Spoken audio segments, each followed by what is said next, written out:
sejam muito bem-vindos a mais um episódio do quadro Pergunte ao Maestro. Se esse conteúdo tem chegado até você e se você tem gostado do nosso conteúdo, dê o seu joinha, pois ele nos ajuda a ter mais relevância no YouTube e faz com que ele chegue a muito mais pessoas. Se você quer ser parte desse quadro junto com a gente, é só você deixar a sua dúvida aqui no box de comentários, que eu tô de olho e muito em breve ela pode aparecer por aqui nos próximos episódios. Então vamos para as perguntas de hoje? Vem comigo, Pergunte ao Maestro. Maestro, boa noite. Queria saber como faz o bendito vibrato laríngeo. Meu vibrato só vem diafragmático. Mesmo eu tentando fazer as oscilações de altura, ele não vem. O que pode ser? Será falta de maleabilidade no trato vocal? Por isso que ele vem tão duro? Me ajuda, por favor? Ajudo sim. Olha, por que ele não vem, eu não posso te responder. Mas eu posso te dizer que se você aprendeu a fazer vibrato diafragmático antes do laríngeo, é um problema. Porque o vibrato diafragmático toma conta do laríngeo. Você não consegue... A pessoa que aprende a vibrar com o vibrato diafragmático, ele não consegue vislumbrar outra possibilidade. Então, vamos lá. Primeiro de tudo, eu quero que você vá para a borda tênue. Põe a mão no seu diafragma para você sentir que ele realmente não está dando puffs. E imagine um fluxo contínuo de ar. E não... Tá? Primeira coisa. Depois põe a mão na sua garganta, no seu gogó, e pense no shake que ele faz, enquanto você faz, sei lá, uma voz de fantasma. Na borda tênue, tá? Com a mão lá, você vai sentir se não tá rolando tá? Se aqui não estiver acontecendo e você tiver com um fluxo de ar contínuo, como se ele não parasse hora nenhuma, e o fantasma ainda assim aparece,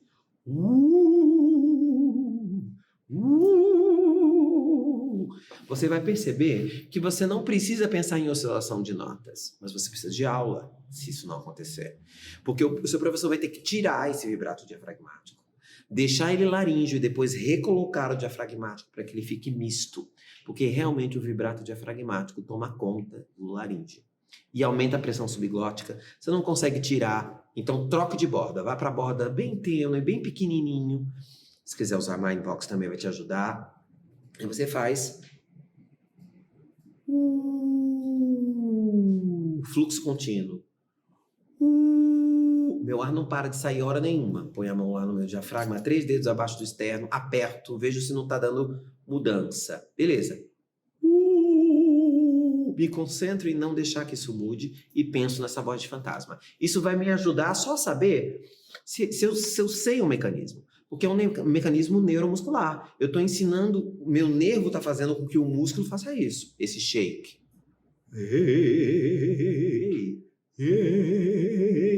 Agora, isso não é uma coisa simples. E eu não acho que você deve fazer sozinho, tá? Isso aqui é só para descobrir. Mas você não vai dizer que você vai fazer um fantasma que você vai cantar, né? Toda vez. Não vai dar certo, não é? Então, é só para você descobrir como é o mecanismo. E um professor de canto deve ensinar vibrato. O professor de canto tem que ensinar vibrato para o aluno. Porque se o vibrato vier sozinho, o aluno não consegue tirar. Então ele vai cantar com vibrato capelinha de melão. Capelinha de melão é de São João. E fica essa voz que você não consegue, o vibrato deixa de ser um ornamento e passa a ser um defeito. Então, especialmente vibratos castrati estudavam vibrato com o professor. Porque o vibrato, além de tudo, era ornamento nessa época. Então, eu tinha que cantar straight e saber ornamentar com vibrato. Certo? Trilo também era uma coisa que se estudava com o professor. E se estudava cedo, tá? Logo no início. O castrato tinha que aprender a trilar porque é um dos ornamentos mais importantes. Então, se eu não sei ornamento nenhum, eu faço trilo. É ornamento básico. Para as óperas sérias barrocas, por exemplo. Ao final da parte A, ao final da parte B, ao final do A'. Se eu não sei fazer cadência nenhuma, um trilo eu tenho que fazer. É obrigatório. Então, você tinha que aprender a fazer um shake com a laringe. O professor ensinava. Agora, sozinho, não.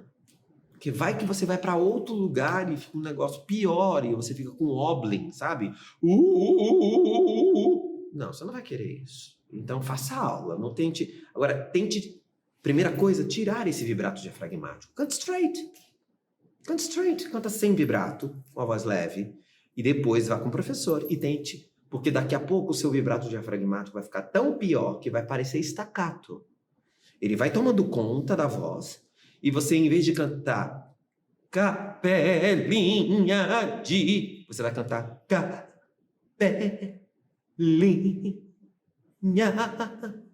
de me... Vira um staccato. Isso é um vibrato horrível, não é? Para um cantor pop. Às vezes, alguns estilos podem usar ou já usaram, mas hoje, a música tá muito mundial. Você tem uma noção de vibrato muito mundial hoje. Eu amo séries asiáticas. Amo. Assisto várias. Eu fico prestando atenção na música. Eles têm um jeito de cantar muito, muito particular, né? Então, especialmente as chinesas, eu amo. Então, assim, eles têm um jeito, quando a música é tradicional, muito legal. Eu gosto das séries que são, assim, tipo, antigas, que falam sobre deuses e sabe? Deuses, como é que eu vou dizer? Entrando em contato com seres terrenos. Eu amo. Porque aí eles voam, o cenário é mais deslumbrante, a fotografia é linda, e eu amo, eu adoro. Quando eles cantam suas músicas tradicionais, eles têm um tipo de vibrato. Mas quando eles cantam o tema romântico da série de uma maneira pop, o vibrato é igual ao vibrato das cantoras pop todas. É muito legal ver isso. Eu analiso, claro, sem querer, mas eu percebo. A colocação da voz é uma quando a música é tradicional deles, e a colocação da voz muda quando eles vão para o estilo pop, porque algumas dessas séries têm um tema pop na abertura ou no final da série. E soa belting. Normal com vibrato pop.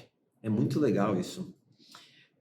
Então, eu fico analisando às vezes. Eu tenho uma gravação que eu fiz, eu vou ver se eu consigo colocar aqui, de um índio. Eu fui a uma aldeia e vou ver se eu consigo, tá? Não sei, vou ver lá, Alan, se eu consigo achar isso. E eu vi um índio fazendo vibrato. Eu tava filmando, eu vi ele fazer troca de bordas, eu vi ele fazer um monte de ajustes e ele mal falava português, o pajé. E eu filmei toda a cerimônia, foi lindo. Foi uma experiência incrível. Vocalmente, para mim, também foi uma experiência incrível, porque eu pude ver que ele estava dentro daquele lugar, quer dizer, uma oca, né, uma coisa quase ao ar livre, e ele não empurrava a voz dele. Ele falava com uma voz sempre média. Você vai ouvir, não tinha isso aqui! Ele não se preocupava em fazer, ele simplesmente falava e era lindo. Foi uma experiência incrível para mim. Depois eles dançavam e depois eles chamavam a gente para dançar com eles. Graças a Deus eu estava com o celular na mão e aí eles não chamavam, porque, né, eles só chamavam porque eu estava com o celular na mão, não tinha como me chamar, porque eu sou muito tímido e eu jamais iria dançar com eles no meio da tribo. Porque eu sou muito tímido. Vocês podem me achar palhaço, mas eu sou muito tímido. Não faça isso comigo na rua. Maestro Marconi! Eu não tô acreditando. Não faça isso comigo que eu morro, caio duro no chão. De tanto que eu fico tímido. Você pode chegar perto de mim e falar, maestro, eu te conheço, sou super seu fã, mas não dê esse negócio assim, alarde pros lados, que eu saio correndo.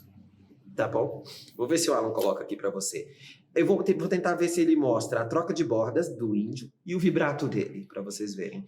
E é uma coisa, ele não tá pensando em vibrar, ele tá no ritual dele, mas aparece uma oscilação. E essa oscilação, não sei o quanto ela é consciente, mas ele faz. Entende? Então, vamos ver se o Alan acha isso. Tá bom?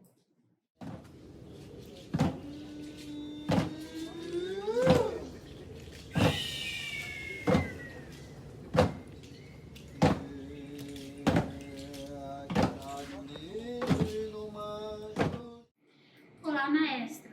O senhor me estimulou a fazer a minha pergunta simples. Comecei a estudar canto recentemente com um professor capacitado. Ainda sou um brotinho frágil e gostaria de saber o que significa quando alguém diz dó maior, dó menor, dó agudo ou fulano fez um fá agudo. Por enquanto, eu só consigo me encontrar nas notas que alguém especifica. Por exemplo, dó 3, dó 4. Se não tiver o número, eu fico perdido sem saber de qual região a pessoa está falando. Mesmo quando o meu professor toca uma nota e fala, você está cantando aqui. Eu pergunto, aqui é onde? Deixa eu ver. E aí, então eu enxergo a região que estou. A segunda pergunta é sobre o canto gospel. Eu percebo... Para um pouquinho, deixa eu responder a primeira, porque senão eu vou me perder. Tá bom. Foi longa a sua pergunta. Muito fofo que você falou. E não tenha medo nem vergonha de perguntar nada. Você falou de coisas diferentes. Quando você coloca um número numa nota, você está se referindo à escala geral, ou seja, o início do piano até o final do piano. Vou dar um exemplo. Cada escala tem um número. Então, isso tem a ver com a altura da nota. Então, um Dó3 está acima do Dó2 e abaixo do Dó4. Faz sentido? Então, o Dó4 é mais agudo que o Dó3, que é mais agudo que o Dó2. Então, isso é altura. A altura que eu estou falando é frequência, em hertz. Agora, Dó maior e Dó menor, você está se referindo a uma tonalidade. Não tem nada a ver com altura. Eu posso fazer um Dó maior lá na escala 0, posso fazer um Dó maior lá na escala 5. Isso não tem a ver com altura, e sim com a escala de Dó, Ré, Mi, Fá, Sol, Lá, Si, Dó e a distância entre essas notas. Qual seria a diferença, então, do Dó maior para o Dó menor? Acorde. O acorde. Dó maior, eu tenho uma terça maior do Dó ao Mi e uma terça menor do Mi ao Sol. Dó maior, falei certo, maior, né? Eu já estou tão cansado. Dó menor, eu tenho uma terça menor primeiro, do Dó ao Mi bemol, e uma terça maior do Mi bemol ao Sol. Inverteu. Então eu digo que o acorde de Dó maior é uma terça maior acompanhada de uma terça menor, uma em cima da outra. E o Dó maior... Eu falei maior ou menor? Vou botar de novo, peraí. Vou de novo. Eu estou tão cansado, gente. Você tá entendendo? E eu tô sempre cansado no hashtag Pergunte Mais, percebeu? Tô sempre cansado. A pessoa tá com idade. Voltando. Então eu digo que o Dó maior tem uma terça maior no início e uma terça menor em cima. E o acorde menor tem uma terça menor primeiro e uma terça maior. Agora, a escala significa que o Dó maior é uma escala que na armadura não tem nenhum acidente. Nem bemol, nem sustenido, nada. E o Dó menor é uma escala relativa de Mi bemol maior. Então, Si, Mi, Lá bemol. Então, eu vou ter uma construção diferente dessas notas. Quando eu for tocar, algumas notas vão estar bemolizadas. E dependendo se a escala menor é melódica, vai de um jeito, se ela for harmônica, de outro jeito. Então, quer dizer, tem um monte de coisa. Vamos entender assim. Maior, menor, Dó diminuto, Dó aumentado. Eu estou me referindo normalmente ou a acorde, nesse caso, a acordes.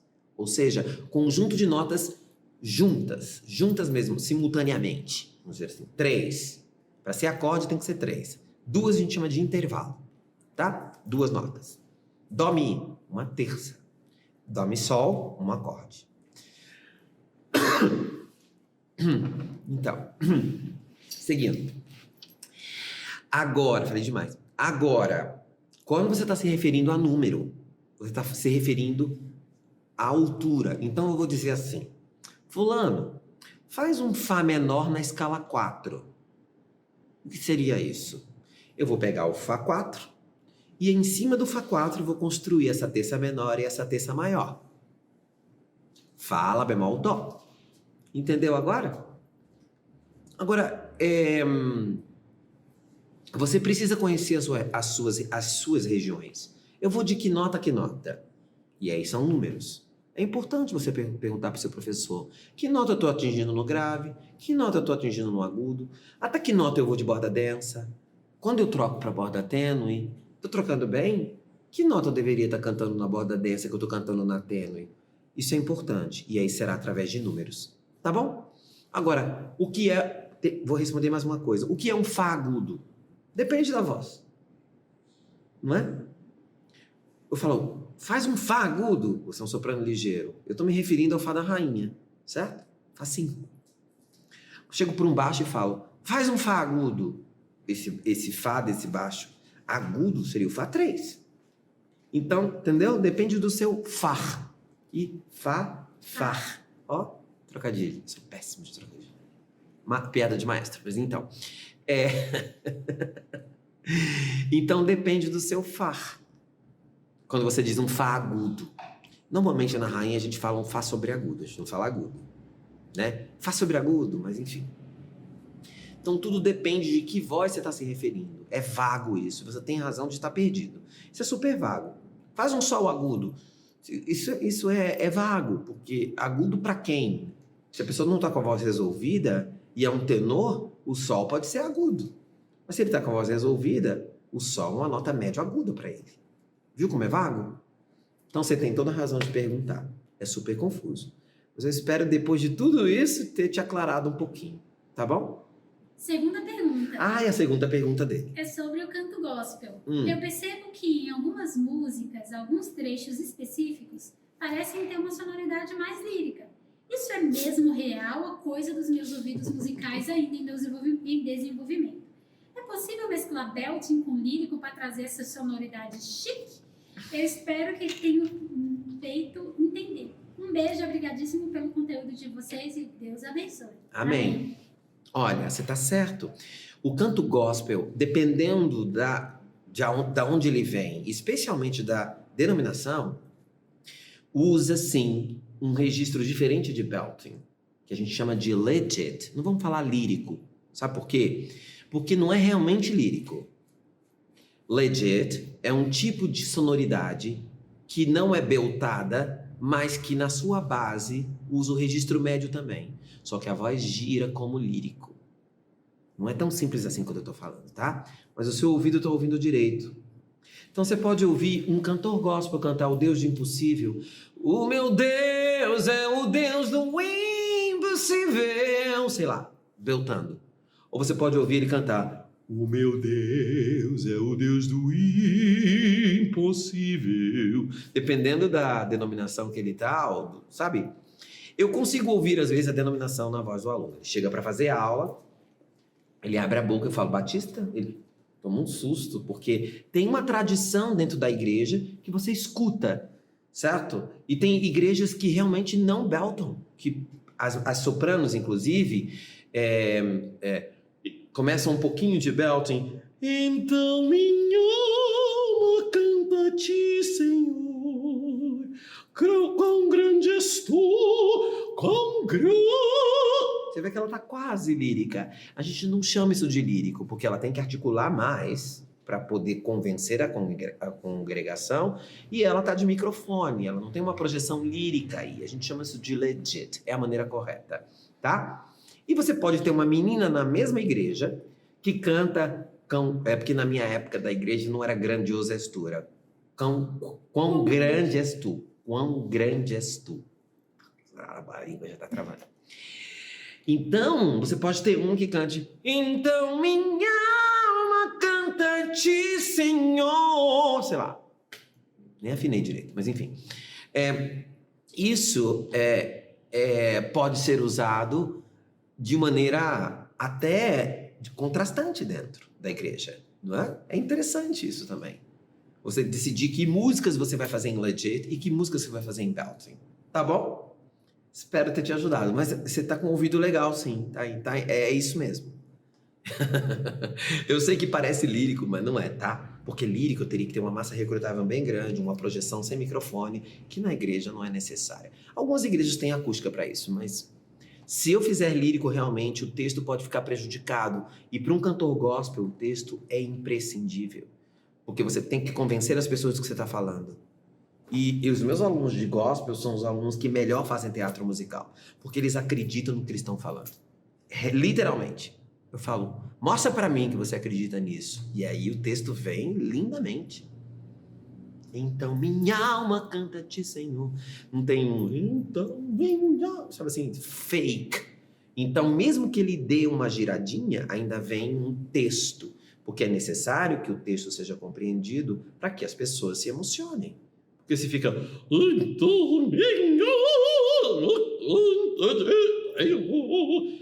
que ela tá falando? E aí não é o propósito da igreja, não é?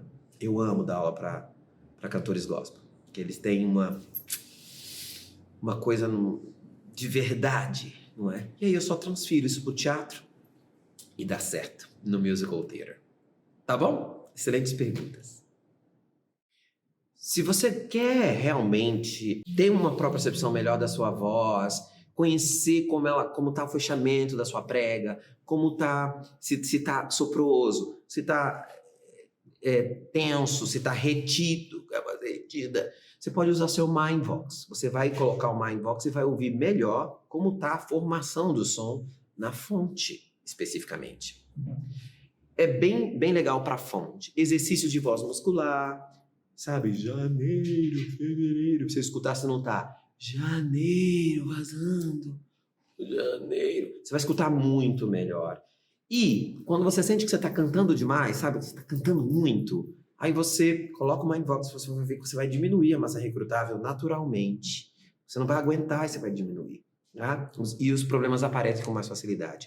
Eu vou pedir pro Alan colocar aqui o vídeo do Mindvox explicativo para você poder saber como ele funciona, mas ajuda bastante. Eu não estaria aqui divulgando um produto que eu não acredito, porque eu não sou desses.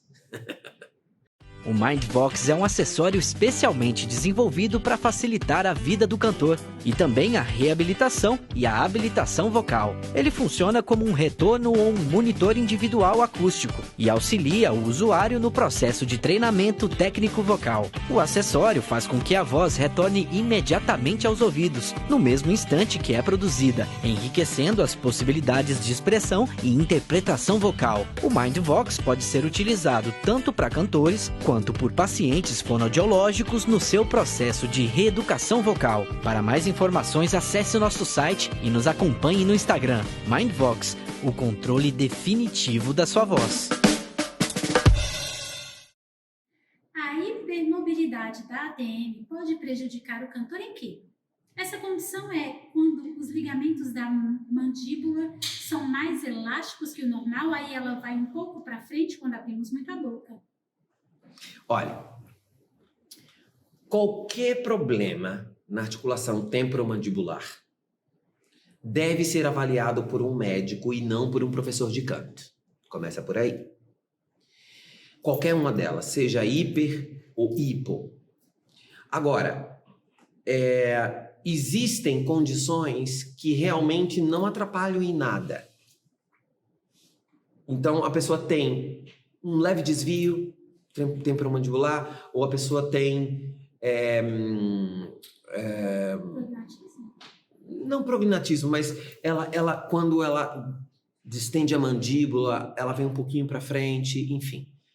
Primeira coisa, faça uma análise com um bucomaxilo, que é um médico, para ver se você tem algum distúrbio, se isso está te gerando algum problema. Para o cantor, eu não entro nesse mérito nunca. Porque isso é uma coisa que pode gerar problemas a longo prazo.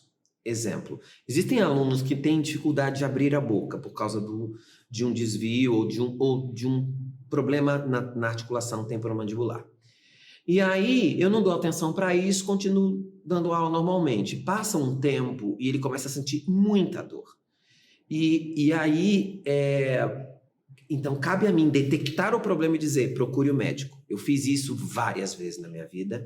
Várias vezes eu ajudei pessoas a não ter que fazer um tratamento tão sério, porque foi piorando aquilo, a pessoa vai ficando com medo e vai travando e vai ficando pior. Então, a tarefa do professor de canto é detectar o problema, só abre a boca e entorta para a esquerda, quando ela abre a boca. Então, daqui a pouco ela está falando Jaqueline. Jaqueline. Está entortando para cá. Do nada. Você está dando aula. Eu sempre olho para os meus alunos. E aí ele vai cantar uma coisa. Já entortou para cá. Já. Por que está entortando a sua boca? Ele fala, não tá. Olha no espelho. Já. Ele não está percebendo que ele está... A mandíbula está entortando e ele não está percebendo. Então...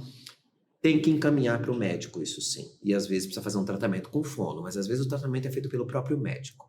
Ele vai te dar um aparelho, etc, etc. Agora, eu fico atento ao quê? Ao incômodo do aluno. Ele diz assim, nossa, mas quando eu faço isso, eu sinto um incômodo. Ou, nossa, eu sinto minha mandíbula solta aqui, mas é gostoso. Então, eu fico atento a isso. Eu não tento entrar numa área que não é minha, porque eu não sou especialista em articulação temporomandibular. Não é? Então, para que eu vou dizer, então faz assim? Aconteceu um problema com um aluno meu, que nem era um problema de articulação temporomandibular. Ele fez uma cirurgia e tirou um nódulo perto da orelha, e na hora que o médico foi costurar, ele costurou a musculatura aqui. Então ele não abria a boca de um lado. Ficou preso isso aqui. E aí, ele cantava rock e ele perdeu todos os agudos dele. Porque para fazer health belting agudo, às vezes eu preciso abrir a boca. Então, eu fiz um trabalho. Eu não tinha Silvia Pinho ainda. Isso tem muito tempo. Eu não tinha a doutora Silvia para me ajudar. Não tinha ninguém para me ajudar. E doía. Certo? Mas, graças a Deus, ele tirou um nódulo. Porque, né? Fez biópsia. Todas essas coisas que são necessárias. Que um médico vai saber se é necessário ou não. Né? O que aconteceu? Eu tive que ensiná-lo a reposicionar a voz sem abrir tanto a boca. E depois, com o tempo, e a cicatrização, e um trabalho de um fisioterapeuta, para abrir a boca dele. Ele foi voltando a abrir a boca. Acontece que, após esse processo, ele percebeu que ele não precisava abrir tanto a boca quanto ele abria antes. E ele passou a abrir menos. E ele tem controle sobre isso. Ele abre a boca lá dentro e não abre por fora. Estou dando um exemplo bem grotesco de uma coisa que aconteceu que foi um pouco violenta, não é? Porque realmente prendeu isso aqui dele. Ficou preso. Hoje, eu encaminho direto para a doutora Silvia. Eu estou com um aluno agora que está com um problema sério. Eu já encaminhei para a doutora Silvia e ela encaminhou para outra especialista que trabalha só com articulação temporomandibular. Entendeu? Isso é uma coisa que é muito séria, mas não cabe a nós, professores, nem darmos nenhum tipo de conselho, muito menos aqui no hashtag Pergunte ao Maestro. Eu jamais faria isso, tá? É muito sério. As pessoas, às vezes, têm que dormir com o aparelho, e o médico tem que dizer, olha, isso aqui é problemático, a longo tempo você pode ter isso. Entendeu? Então, eu não me arrisco. Eu só me arrisco a falar coisas aqui no hashtag que eu tenho mais ou menos noção. Mais ou menos, tá, gente? Não é tudo, que eu não sei. Às vezes eu acho que vocês me superestimam. Vocês acham que eu sei muita coisa e eu não sei, não. Quanto mais eu estudo, ai, meu Deus. Eu assisto os episódios, depois, eu falo, eu dei um exemplo, mal afinei. Acabei de dar um agora, mal afinei, porque eu tô preocupado com outra coisa. E aí, sabe assim, nossa senhora, mas eu tô enrolando muito isso aí. Eu disse, mais simples, podia ter falado isso. Escolhi errado a palavra. Não devia ter feito essa, não devia ter falado essa. A gente erra, mas é tão bom errar. Porque não tem coisa mais cansativa do que ser sabichão. É muito cansaço, né? A pessoa que sabe tudo, ela se cansa muito. Ela tem que saber tudo. O tempo inteiro. O tempo inteiro. E aí é que cansa. Ser genial o tempo inteiro é muito cansativo, gente. Por isso que eu falo, gente, graças a Deus eu não sou. Falo besteira, erro, português enrola, eu erro, volto, falei errado. Tipo, dia que se você assistiu o hashtag desde o início, tem um logo no início que eu falo registro, sem querer. Registro. Eu falo registro, aí sai um registro, que é um nordestino veio aqui, o registro. E aí eu corrijo, registro, mas assim... E o Josuelson? É igual o Josuelson, professor, ele fala registro. Não, mas... Jesuelson, maestro. Jesuelson. Eu errei o nome. Então assim, eu gosto de demonstrar essas minhas falhas. Porque não só é bom para mim, porque eu não fico cansado de ter que ser genial, de ter que saber tudo, que eu não sei nada, como também é bom para você que assiste o canal, que pensa, bom, eu tô assistindo um canal de um cara que eu admiro, que eu acho que ele sabe muito e ele tá dizendo que não sabe, então tô tranquilo, não é? Também é bom para você, é bom para todo mundo. Não queira saber tudo. Então deixa essa parte para o médico, deixa a outra parte para o fono, eu sou professor de canto, a minha tarefa é ver se o aluno está confortável, com a sua mandíbula, se ele está abrindo bem a boca, sem exageros, se ele está conseguindo um resultado sonoro bom, porque a cavidade oral é um amplificador muito importante, principalmente para Belton, e se eu perceber algum distúrbio, encaminhar para o médico. Tá bom? Especialista em mandíbula.